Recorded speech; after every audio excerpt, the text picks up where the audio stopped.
आणि बघूया पुढची बातमी।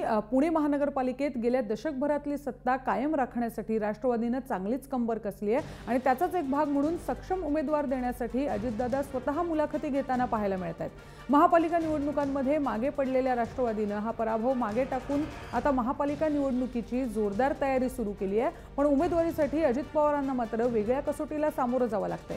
मुलाखती दरम्यान एकानं मला नाही तर निदान माझ्या मुलाला तरी उमेदवारी द्या अशी मागणी केली, तर दुसरीकडे मुलानंही मला नाही तर वडिलांना उमेदवारी द्या अशी मागणी केली आणि सभागृहात एकच हशा पिकला।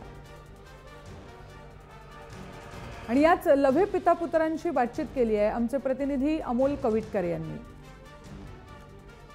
काय तुमची नेमकी मागणी आहे? तुम्ही कुठल्या प्रभागातनं इच्छुक आहात आणि तुम्ही मगाशी जे दादांसमोर सांगितलं तुम्ही काय काय केलं पक्षासाठी? मला बी आता दादाचा विश्वास आहे की मला ते तिकीट देतील। आणि आता माझ्या मुलाचं असं झालं की मुलगा म्हणतो की आता किती दिवस तुम्ही काम करणार राष्ट्रवादी पक्षाचं बापूसाहेब पटराचं किंवा त्यांचं, की मी पण 22-21 वर्ष झालं तरी पण मला भेटत नाही, मी पण ओपनमध्ये भरतो, मी पण याच्यामध्ये SC मध्ये भरतोय। तर याच्यामध्ये आम्हाला विश्वास आहे की दादा मला तिकीट देतील 2000 आणि स्थानिकला परत मला नाही दिलं तर मुलाला तरी द्या। हां, मला नाही तर मग मुलाला तरी द्यायला पाहिजे, आम्हाला न्याय भेटायला पाहिजे, कारण एवढ्या वर्षाचं आम्ही काम करतोय। वडील 15 वर्ष झालं काम करतात मात्र न्याय मिळाला नाही। आता तू स्वतः इच्छुक आहेस, नाही वडिलांना दिली उमेदवारी दिली तर मला तरी द्या।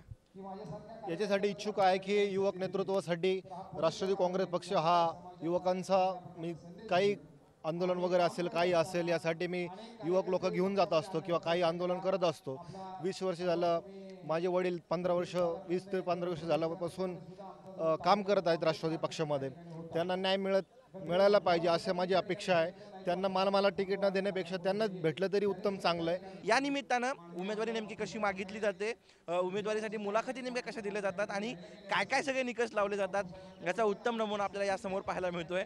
आता पक्षासमोर पेच प्रसंग असेल, धर्मसंकट असेल, नेमकी उमेदवारी द्यायची कोणाला, नवं नेतृत्व स्वीकारायचं की जुना कार्यकर्ता म्हणून संधी द्यायची, हा पेच प्रसंग पक्षासमोर असेल। मात्र अनेक रंजक प्रसंग या निमित्तानं आपल्याला समोर येताना पाहायला मिळतात। एवढं जर्नलिस्ट अमोल धर्माधिकारीचा अमोल कविटकर, जय महाराष्ट्र, पुणे।